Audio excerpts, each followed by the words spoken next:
Philip, would you like some time to click the little message that comes up? I'm much quicker than you are, my friend. It's done. Please feel free to proceed. Hello, and welcome to A Critical Dragon, where I talk about narrative in film, television, and in books, and put up with jibes from my nemesis. And always so gracefully. Thank you so much. Hello, Philip. It is very good to see you again. Likewise, likewise. I'm really excited actually for today's topic because it is, for me, the thing that can bind all these elements we've been talking about together in a way that I just find beautiful. I love it when we can talk about the characters and the setting and the symbols and the title of the story and all these things and how these things can support each other, but also lead to theme, which is, of course, what we're talking about today. And I think you put that really, really well, which is theme. We'll probably have to differentiate between the idea of theme and meaning, which Hmm.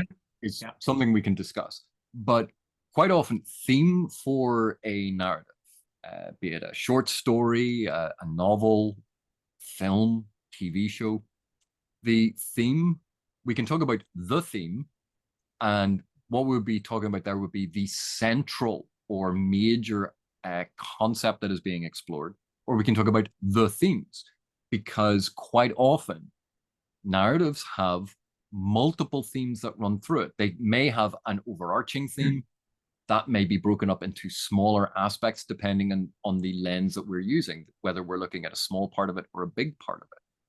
But theme is one of those things that ties so much together.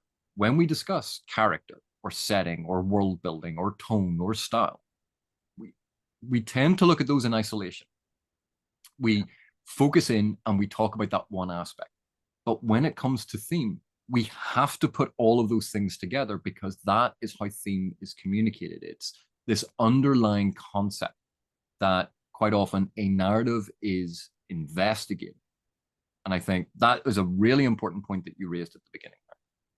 Yeah, yeah. And another thing that we probably should emphasize is that it's not just the theme. It can often be the case that a story has multiple valid themes. Not that anything goes, but that there, for example, let's talk about A Wizard of Earthsea. Without spoiling anything, you could say that A Wizard of Earthsea's one of the themes is the uh, an exploration of the acceptance of death and the impact that that has on an individual's psyche.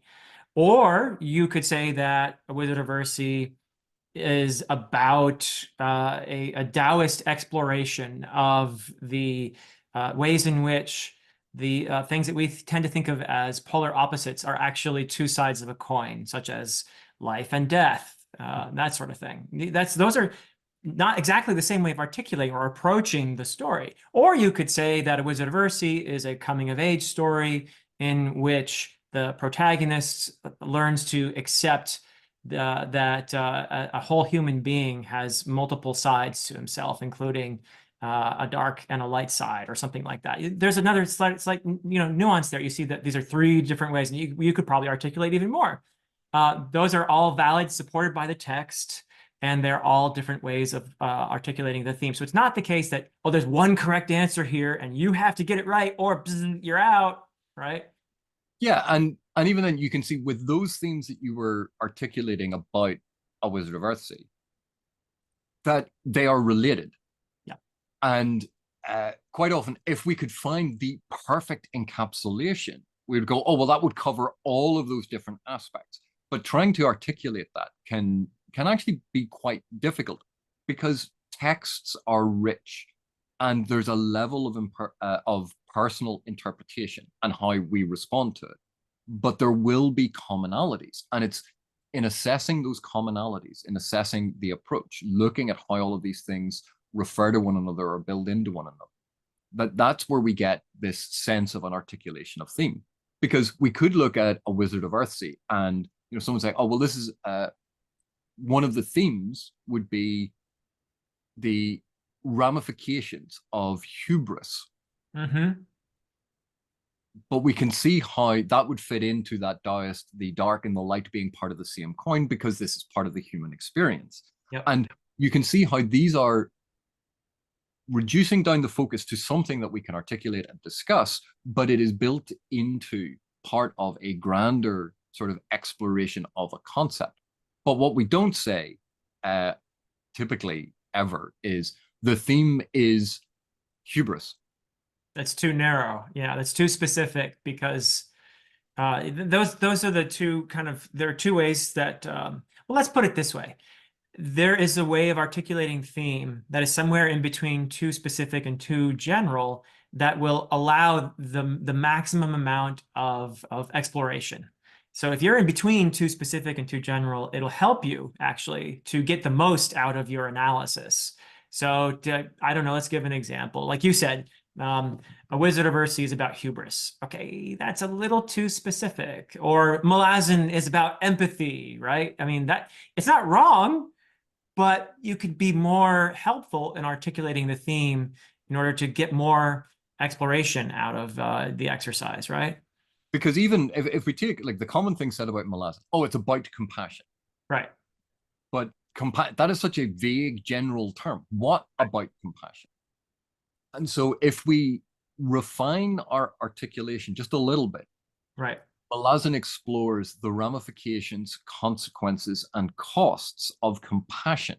You go, right, there we've set some boundaries. We're still focused on compassion, but we're sort of articulating it in a way to acknowledge that the book isn't telling us compassion. Right. It is investigating and exploring this concept of compassion and its ramifications. It gives us a framework to discuss from, Right. rather than dictating this is what the book means and is.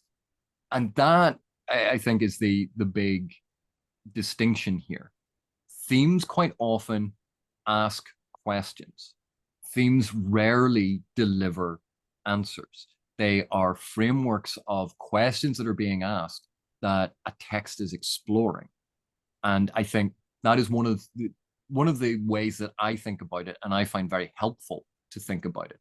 What questions are being asked? What is the text exploring in a general sense, but within these boundaries, these categorizations, these frameworks, so that we can understand it?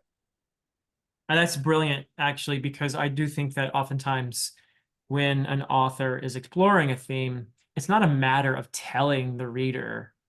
It's not, yes, there are stories that have a moral, as it were, okay, which is, that's a slightly, it's a variant of theme in a sense. The moral of the story is, right?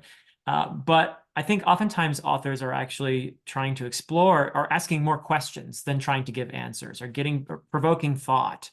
And Malazan is a great example of that. To give a few more maybe it'd be helpful for us to give a few more examples of theme articulations of theme that might be too specific, too general, and maybe the Goldilocks zone right in between there. So Well, do you want to before we give? do that, you had Yeah. mentioned this whole idea of the moral. And if you Yes. Yeah. fables and morality plays, they will be focused on a very specific thing. They are Yep. focused on it. And that is a type of narrative. And for anyone who says, oh, narratives shouldn't be didactic or stories shouldn't be didactic, you go, but that is literally the point of parables and literally the point of morality plays. That Right. to say that they shouldn't be didactic is ignoring their existence as that's what they are doing. So when we think of those things, they will have quite often a very clear, specific, and easy to understand message. And in a morality play, it's going to be moral based. In a fable, it may be a moral, or it may be a truism, or it may be an articulation of a particular type of knowledge. All of these things are communications from the text, but it's not quite the same as theme.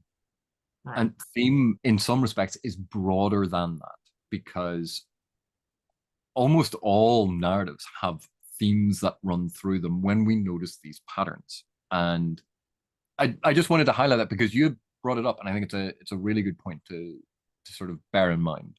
So Yeah, yeah, it is sorry important. for interrupting. Please carry on with your No, not examples. at all. So yeah, as usual, maybe we could give some short story examples or talk about some well-known fantasy. Lord of the Rings is always a great example. We can use that, but to start with, maybe a short story that maybe some people are familiar with, James Baldwin's Sonny's Blues. Okay, so if you're going to be too general, you could say, oh, Sonny's Blues is about suffering. Okay, well, that's not wrong. That's true. But can we push that a little further? Can we get a little more nuanced about that? Or if you're going to be too specific, you could say Sonny's Blues is about a guy who does heroin and goes to jail and then gets out and visits his brother. That's that's too. And that's not themed. That's a summary of plot. That's right. And oftentimes when you're being too specific, you're actually doing more summary than really exploring theme. So Mhm. what would be something in between those two? What would be a Goldilocks articulation of the theme or a theme in Sonny's Blues? Do you want to try that or do you want me to do it? Um, I'll take a stab at it. I hadn't thought about this because I didn't know what examples you were going to use. Oh, I love to So surprise you. from from memory, one of the themes could be about the importance of empathy and understanding Yeah. in relationships Yep. and Excellent. an exploration of that. That's a great articulation of theme there. Or you could even maybe go a slightly more specific, because you see there are gradations here, but you could say that Sonny's Blues demonstrates how empathy and compassion can be arrived at through understanding that we're all dealing with the same struggles, particularly through the language of music or something like that. Mhm. That would be, I think, a pretty good, that would allow you to explore that story if you're able to articulate that from the get-go and understand that's your window into this story, then you're able to grab all these other elements like the characters and the setting and okay, the setting in Sonny's Blues is Harlem in the 1950s. What's that got to do with this suffering and this idea of empathy and all that? Well, Harlem is a place in the 1950s. James Baldwin tells us he uses this word over and over again of darkness and suffering. He uses these words a lot in there, and he's trying to tell us life is kind of hard here. There's a lot of depression. There's a lot of poverty. There's drug use, different ways that people are trying to escape from the difficult. And there's racism in this society, and which he portrays in that story quite effectively. So, how does setting contribute to theme? Well, there you go. I mean, this is a setting in which the development of empathy is key to understanding the people who are right alongside you, maybe making mistakes in how they're dealing with the suffering, but they're dealing with the same darkness that you are. And one of the interesting things then, with when you talked about setting, you mentioned both place and time. Because Yeah, remember when we talked about setting, yeah, temporal as well as physical. And of course, Sonny is a blues musician. And so yes. the connection between blues, African American culture in Harlem, and this freedom that can be expressed through artistic creation and how Sonny gets that release. We Yeah. start to see how all of these things are connecting and how the narrator, as Sonny's brother, Bingo. in witnessing how Sonny reacts and loses himself in the music, we see that light bulb come on, that understanding, that moment of empathy. And then we tie it all back together and we look at all of these interactions. We look at how he had judged Sonny earlier and dismissed him because he didn't understand him. And we reevaluate the entire story. And that gives us this theme, this exploration. So Beautiful. it's a brilliant story. It is really. And so you just beautifully expressed how the narrative choice that James Baldwin made to make the older brother the narrator, that voice is a way of exploring that theme of developing empathy that we were talking about. So that's just, there are symbols in the story that all go back to the theme. There's a moment of revelation, of epiphany for the narrator, for the older brother, near the end of the story when he witnesses Sonny playing music and understands, oh, this is what Sonny's been doing all this time. He's been struggling with the darkness and the suffering. And music is his way of making sense of it. He finally gets that. He has an epiphany. And if you're able to say, you're evaluating this character, you're analyzing this character, and you look at the moment of his epiphany, like we were talking about earlier, when you're analyzing character, one of the things you look at is the character dynamic. What changes to bingo? There's the theme again. So you're seeing all these elements come together to bring out the theme. The title of the story, Sonny's Blues. You mentioned the importance of blues, so it's just over and over again we can see that. And then even if we take, so Sonny's Blues, the literal, he's a blues musician, but blues, depression. And Yep. so we read those multiple levels of communication in the language, in the character arc, in the judgments and thoughts that the narrator has, and that moment of change, that moment of appreciation, and how he re-evaluates everything himself. I was thinking, like, an example of a text that a lot of people are aware of, say Fahrenheit 451, Okay. Ray Bradbury. Yeah. And you could, the theme of this book is censorship. And you go, Okay. that Little general there, little general. it's a very general concept, but at the same time, it's so narrow in what you're talking about because, of Right. course, Bradbury in that, yes, he's talking about literal book burning, and Yeah. that is one aspect. But he also talks about the giant TV screens and the interactive media that is reducing people's ability to think or see outside this sort of consumerist culture, the Right. fear of intellectualism, and the importance of reading as individual expression. And so Right. we take all of those different elements, and if we were going to tie it up into a thematic exploration, we might look at it in terms of the danger of anti-intellectualism and the power of reading for the individual. And we could start with that as our starting, this is the theme that we Right. are going to explore. And then we go through and then we start to refine it and articulate it better. But we start with a general statement that has boundaries about Yep. the things that are being explored. And we tie it into all of the different things.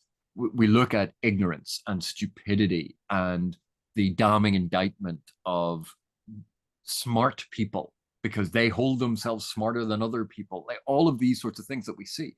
And we try to find a way to articulate the general communication of that.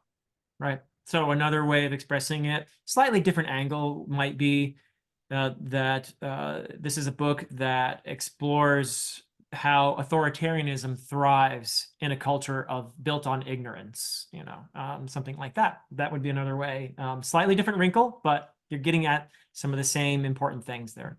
And that's what I say, like you can start with something that is slightly unwieldy. And then when you're going through, you end up with what you said, which is a much sharper, better encapsulation of the majority of the aspects that we are talking about. And that's when we think about theme, it's not just, oh, it's just this thing. Right. We are trying to articulate big concepts and questions that the book is asking. And depending on what we focus on, that is going to change our understanding and appreciation of the different aspects. And so when I initially talked about it, I talked about it in terms of society. But you refined that and went, it's actually about the form of government within that society. And so you can see that that is a better encapsulation of what is being discussed in the text. And that's why theme isn't just censorship. Right. It's more complicated, but at the same time, easier to get at because it is walking this line between understanding all of the different things that happen and how they fit into one another, and then trying to find a way to simplify that into a statement. It's between those points that you pointed out earlier, not just summary of what happens in the text, Right. but not just this overly generalized, it's one word. Theme is somewhere in between. And we try to find the best articulation that we can. But someone else might look at it and say, well, the authoritarian aspect in it isn't as strong as, say, the anti-consumerist aspect. Right. And so their articulation of theme might focus more on consumerism leading to ignorance and leading to lack of education and being controlled that way. And to sort of support that. They might talk about the fact that these billboards exist that are huge. And if you're standing still looking at them, they are a blur because they are intended to be viewed as you race by at 200 miles an hour, going from one place to the next to sell you stuff. But they take into account that you're traveling that quickly, so they have to be drawn out so that as you go past and they are compressed, you actually see what they say. Yeah. Yeah. Brilliant. So let's give a couple fantasy examples since that's our favorite genre. What do you want to do? Malazan? Do you want to do Lord of the Rings? We could have fun here. We'll start with Malazan because we kind of started with a reference to it. Okay. And again, like a lot of people say Malazan, it's about compassion. And that's not wrong, but you can go and further than that. Yeah. Yeah, like that's an articulation of it. But if you read through, quite often it's not just about compassion. Right. It's questioning compassion. Is compassion always to be extended in every single circumstance? Is there a cost to compassion? Is compassion always the right thing to do? If there is a cost, is it worth paying? So we start asking questions about the concept of compassion. And we might say that the theme of the Malazan Book of the Fallen, that 10-book series, Right. we might articulate it as compassion and empathy are key characteristics required for a better understanding of the world around us. And we can posit that as something that we are going to investigate. Right. And we might put a pin in that and then say, right, does that articulate everything? Well, it's not really getting across that a lot of the positions and narrative perspectives we have are from everyday people, not the gods, not the generals and the kings. It's from everyday people. So we might work that in and say, compassion is a universal concept of the human condition that has costs and benefits. Yeah. And start articulating and start playing with it to try and find a better encapsulation of what is being explored. So how would you then refine it further? I think I would also want to emphasize somewhere in there how Malazan is a series that explores empathy and compassion by bringing characters together in situations in which they recognize their mutuality, and in which these could be foes, right? That is something that to me is very important, is how people and all the people like races in Malazan find themselves in each other, and that is something I would want to emphasize as well as I'm exploring the idea of empathy and compassion in here. So I would go in that direction a little bit as well. I'd want to include something in that articulation. It's notoriously difficult to say what Malazan is about, right? You also might 3.5 million words. Yeah, exactly. It's about 3.5 million words. Like, I don't see why that's difficult. But I do think that we could go back to these other elements. Okay, what's the title? Malazan Book of the Fallen. Now, I don't want to say exactly what follows from that because it could be spoilery, but if you think about those words, Book of the Fallen, who are the fallen? That's a question that you want to be asking when you're thinking about the theme. Okay, and why is that important? Why is the fallen important? I'm not going to go into it because that would be too spoilery. But there's one thing. Narrative perspective. Again, I'm not going to go into it because if you read it, you know what I'm talking about, but that's really important for understanding I think, the theme that we're trying to dance around here. If you take into account the narrative perspective, this is something you're only going to realize probably when you finish the entire series. So I can't really talk about it in detail, but that really enhances the theme we're talking about, doesn't it? The narrative perspective. The symbols. Oh my goodness, this series is full of symbols. They're all over the place. And I promise you that the vast majority of them are related to this theme that we're talking about in so many ways. So on and on and on we can go. And one of the difficulties of trying to do the theme for the whole of the Malazan Book of the Fallen, that's 10 books. And the thing is, each individual volume is going to have an articulation of theme, because True. not all of the books are focused on the same thing, but they all build together to a general theme. And so you can see how theme can apply for a whole series, almost like I hate doing this, but like a meta theme. Yeah. The theme of the 10-book series, Right. but each book could have an individual theme that would be part of that general theme. And I think, one of the things that is investigated and questions are asked are about when should we, or when do we offer compassion? Because offering compassion to people we like is easier than offering compassion to people we dislike.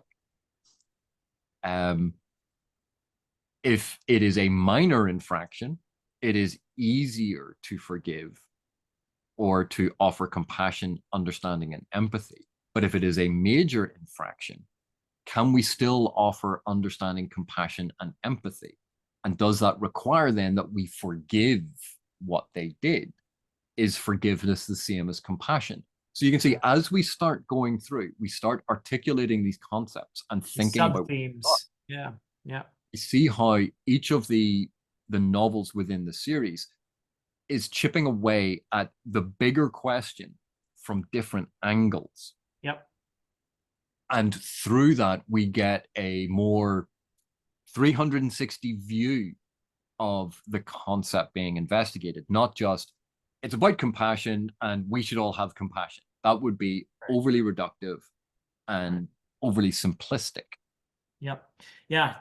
Forgiveness, redemption, and where these things come from. And it all, again, it goes back to,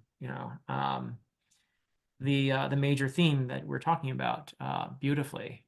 And all these things matter in terms of exploring this. And this is fun. This is, I consider this to be, I get excited when we talk about stuff like this, because I feel like it makes this story so much more impactful for me, that when I get to explore these themes, and this is a great example because it is theme rich.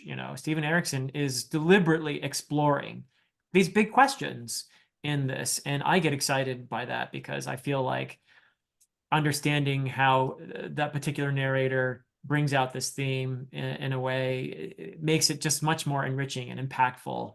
So I really enjoy it. Do you want to try another one, or do you want to say anything else about Malazan? It's sometimes it's very difficult to talk about aspects of because you don't want to spoil it for Right. We're people trying to who be have not already respectful of read it. it. And Yeah. this is part of the difficulty. If in trying to articulate theme really only becomes apparent after the fact. It is Right. something that we retrospectively more fully understand. And it Yeah. is made up of and drawn from all those different elements, like we said at the start. So you need to know what the narrative events are. You need to know what the setting is and how that has been booked. You need to know what the narrative perspective is. Or, sorry, I shouldn't say you need to know. All of these things can add to our understanding. And some of the greatest works combine all of those distinct narrative elements in a way to support and articulate the theme. Yeah. They use all of the ingredients of narrative to create the finished dish. And theme is apparent once we have that all in front of us. And so if we talk about books that people haven't read and we start spoiling it because those elements will lend themselves to theme. Right. But if we take something like very, very famous and like Lord of the Rings, Lord of the Rings. Yeah. Yeah. and of course, like the theme of Lord of the Rings is power. Okay, there's a start. Or you could go the other way and be too specific and say, Lord of the Rings, we talked about this earlier in an earlier discussion in the series. Lord of the Rings is about the danger of nuclear weapons or something like that. What? That's way too specific. So But what? If we start thinking about it, you go, okay, well, who are the central characters? And you go, well, Right. really, the major character in it is Frodo. And yes, there are very important characters surrounding Frodo and supporting Frodo, but Frodo is the ring bearer. And Protagonist. Yeah. what does Frodo represent? Frodo's very much representative of the common person. He isn't a king. He isn't a warrior. He isn't a great wizard. He isn't one of these great, powerful people. He's a normal person. And so part of what we see articulated in The Lord of the Rings is the inner strength of the everyday common person and the difference that they can make in these world shaping events. Because good and evil are not decided by the great, they Mm, are decided by all of us. beautiful. Yeah. And that would be, and I wouldn't say like that's not an encapsulation of the whole of The Lord of the But Rings, it but is a there is, wonderful approach to the story that would allow you to explore lots of aspects of it, right? um, because then we would take Frodo and we would contrast Frodo potentially with Gollum and Smeagol and say Yes. that Gollum slash Smeagol is the literalization of that dichotomy of our desire, our selfish desires in Gollum and our more noble desires that we see in Smeagol. And so we can then start viewing it almost symbolically, which lends to an articulation and support of this bigger theme about good and evil is in all of us, and our decisions can have ramifications for the wider world. Mm-hmm. Yeah. Yet another approach might be to emphasize the negative, to say that Lord of the Rings is a story that portrays the effects of power and the corruption that follows from the selfish desire for power. You could take it from a sort of a negative side as well. That I think could be a fruitful Mm-hmm. articulation of theme as well. Because then you could talk about Gollum, you could talk about Sauron, you could talk about Frodo, you could talk about Gandalf, and so many other characters. So there's another possible approach. Again, emphasizing there's not one exclusive way to do this, right? But And again, like even with those two approaches, which seem to be emphasizing quite different things, right, there is a link between them in this term, in this aspect of morality and personal decision making. So right, we might focus on that and the allure of power, as you point out, for selfish reasons. And you could put Saruman, Denethor, yeah, Sauron yep, as on that side. And Boromir yeah, could be an articulation of that.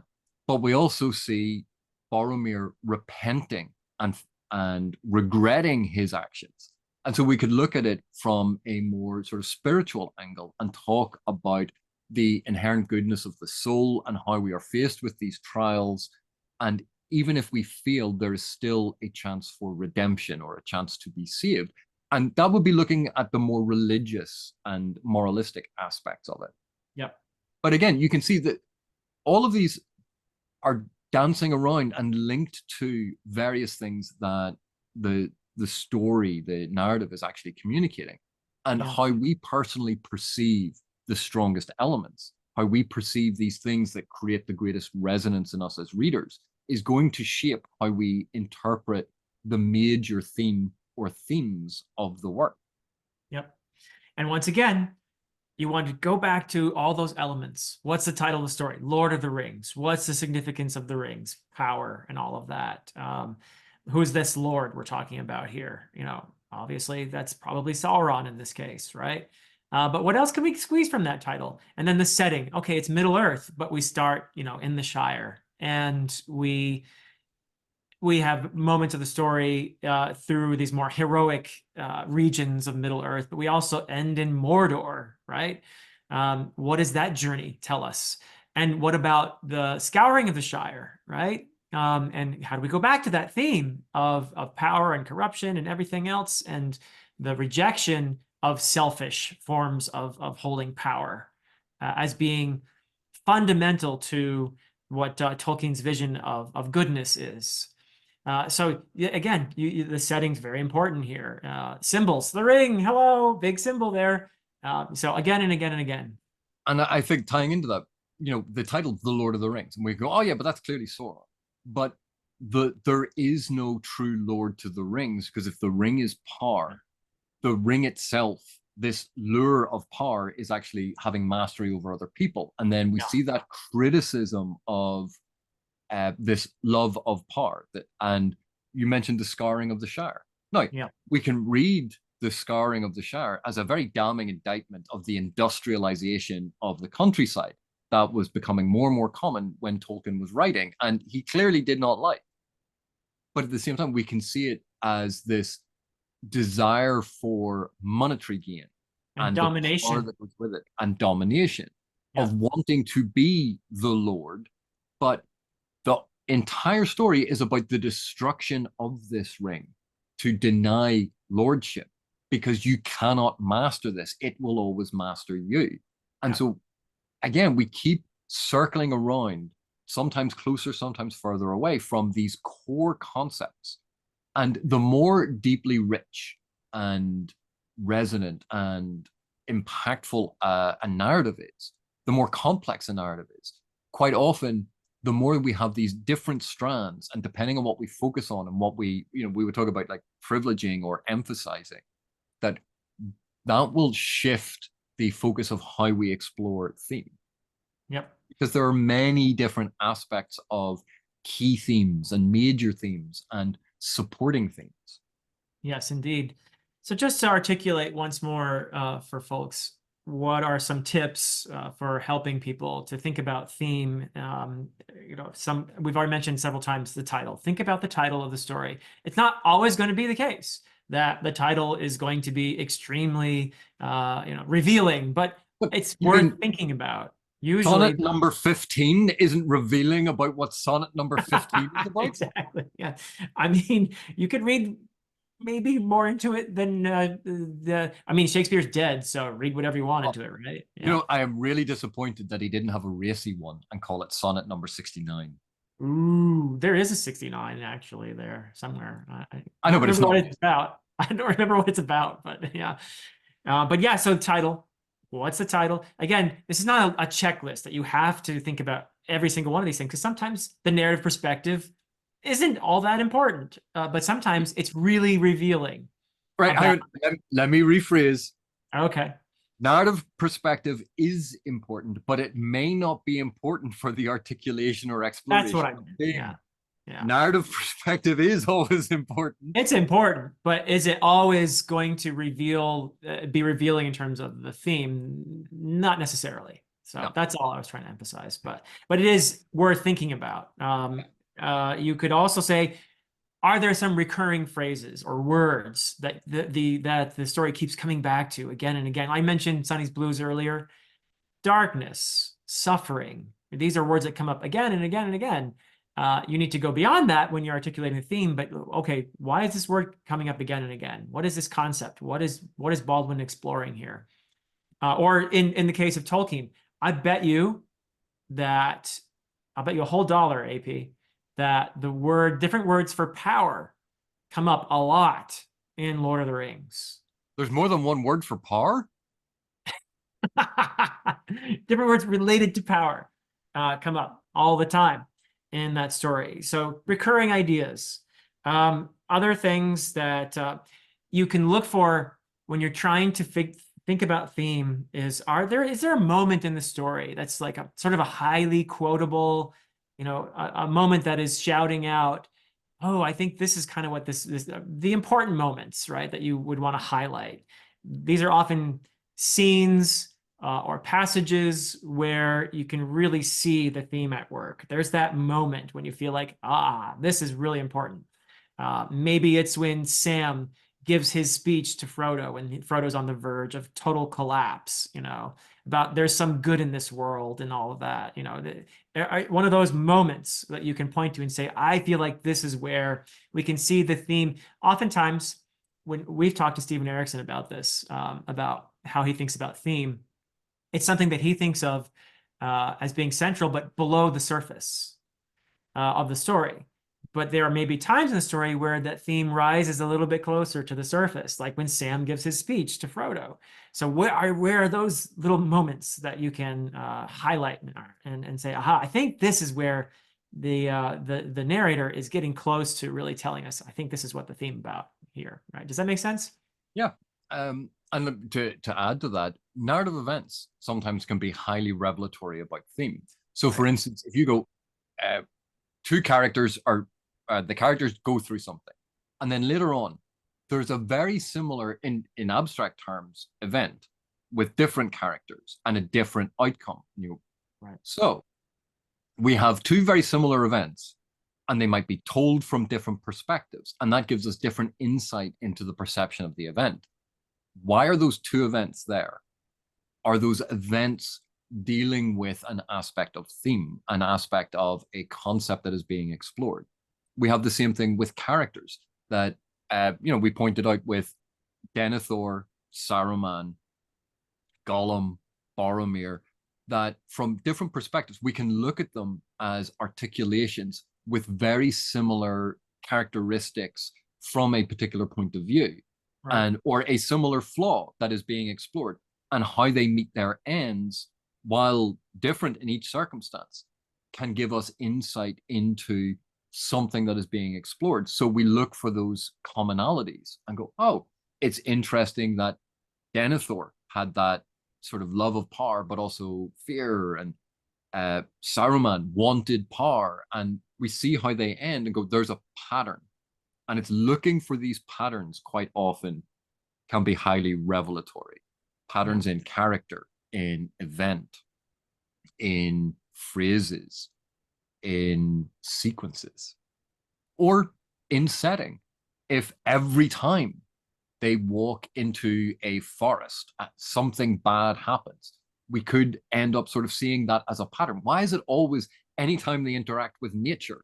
Or the opposite, anytime someone goes into the city, something bad happens in the city and something good always happens in nature. You go, is something, it's a repeating pattern. And when we see those patterns and we think about them, not just the literal what happened, but what they can mean in slightly more abstract or conceptual terms, that the pattern emerges. And if that pattern holds out all the way through, we go, that might have a greater significance and meaning, and it could tie into theme. Yeah, beautifully said. And looking back at character again, as I said before, if there's some kind of epiphany or change in that character, that's where you can look for theme or conflict. Look at conflict is a key thing. And we mentioned this earlier when we were talking about characters, how William Faulkner said there's nothing worth writing about but the human heart in conflict with itself. Well, look at Frodo. Wow. I mean, there's conflict for you, right? He has this ongoing struggle between his desire to do good, to do right, to rid the world of this potential corrupting force, this evil, and then his desire to own it, to have it, to use it, right? Or maybe let's give a different example, Realm of the Elderlings. If we're trying to articulate the theme of the Realm of the Elderlings, that's another vast, complex series. But I think you could maybe one theme, one approach would be to look at the relationship. The relationships are really important in this series, but like, for Mhm. example, Fitz and the Fool, right? If you look at the conflict in Fitz, I think you can begin to see, in terms of his relationship with the Fool, you can see a major theme there where Fitz struggles for a long time and then eventually accepts the oneness that you can arrive at through being in a relationship with another human being. That is something that I feel like Robin Hobb is exploring beautifully in the realm of the Elderlings. So you could look at that as a uber theme of the series as a whole, is this exploration of how we can find ourselves in one another through these beautiful relationships. Call them what you want, friendship, whatever you want to call them. And to build on that, think of the number of relationships and moments in the series that deal with one person trying to assume mastery or control over another because they expect that that is their right. Right. And how often that is framed in the negative.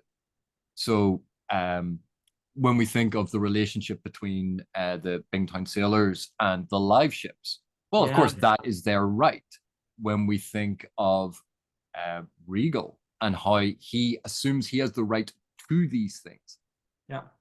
the assumptions that are being made about mastery, even the discussion of slavery that Mm, we had in the books, or the idea that uh, at the very beginning of Live Ship, where Althea is like, well, I should be captain because it is my right. right. There's an assumption about power and privilege being made, and quite often how those assumptions cause us to act in a manner Yep. that could Even the be. dragons fit this pattern, right? Well, I'm trying not to go too far into the I series, know it's hard. Yeah.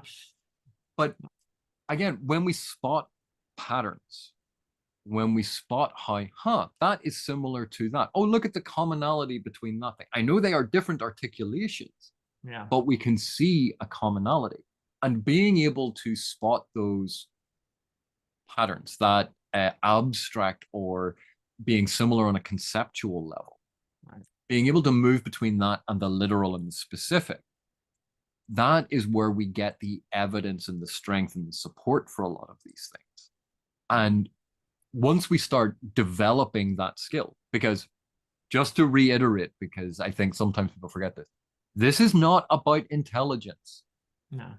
This is a skill that you develop over time by practicing this skill.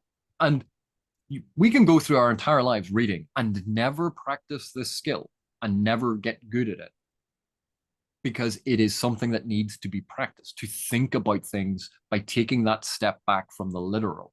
And do you have to do that? No. But I would say if you develop that skill, it is amazing how much more you can enjoy texts, how rich and deep and compelling texts can become, because now you're immersing yourself not just on the surface level of the information, but you're actually sinking down into the subtext, into the implications, into these big concepts that run through and speak to the human condition. Yeah. Beautifully said.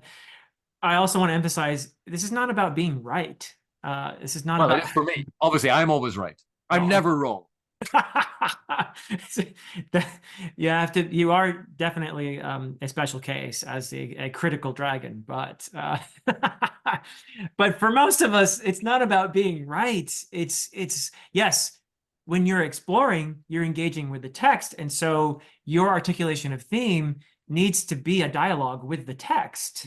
Okay, so that is true. So insofar as that's the case, there needs to be some plausibility, but it's not about articulating the exact right thing here. There are so many ways to approach. I hope we've shown that the same story fruitfully, and yes, they may be related to each other, but there's slightly different nuances there. There's slightly different angles that you're coming in toward the story and making it more enriching and giving you a chance to appreciate it more and feel it on a deeper level. And it's just fun. That's what I want to emphasize here. It's just fun, right? Right. And to build on what you had said, because I agree fully. And for anyone in any doubt, no, I don't always think that I am right. The only the only people who seem to think that they are always right are the people who insist, well, this is what I understood from the text, Right. therefore this is what the text meant. And Right. no one with a thinking brain actually sort of does that, because we are all aware that we are fallible. We can misread, we can misunderstand, we can forget vital pieces of information, or we can misremember something from the text. And that can skew our reading, that can skew our understanding. And so Right. we never insist that I am right and you are wrong. But at the same time, we have to be able to point to the text and point to the evidence in the text that has created this thing. Right. And uh, that's why I talk about a lot of sort of guidance from the text to delineate, say, the outer edges of something, how Right. we personally interpret it, how we personally articulate these concepts, what they mean to us in particular within that range. That will always be deeply personal. But that does not mean that texts are infinitely flexible and mean whatever we want them to mean. That is grossly overstating it. And it's separating what a text is communicating and what we understand. It's actually separating those things and going, it doesn't matter what the text communicates because I understood it this way, and therefore that is what the text communicated. That's just mapping our own prejudice onto a text and not admitting that we are fallible, we can be wrong, we can misunderstand. And like, to be honest, I have never met a literature academic who is that arrogant. The only people I have ever met who have that level of arrogance that their reading is the only way to read it are people who just cannot admit that we can make mistakes. Right. And with this exploration of theme, you can see how it is so rich and there are so many different ways that we can approach it. To insist that there is only one way. Right.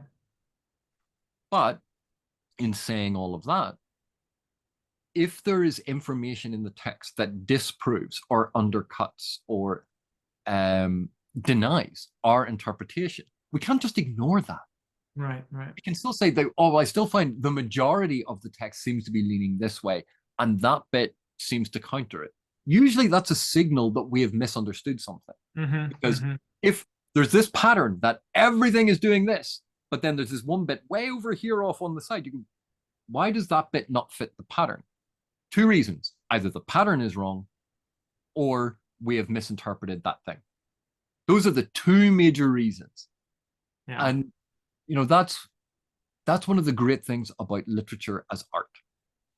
There is room for personal interpretation, for the personal exploration of theme. But this is a form of art that is about communication. So it is tempered. It's not so abstract that anything goes.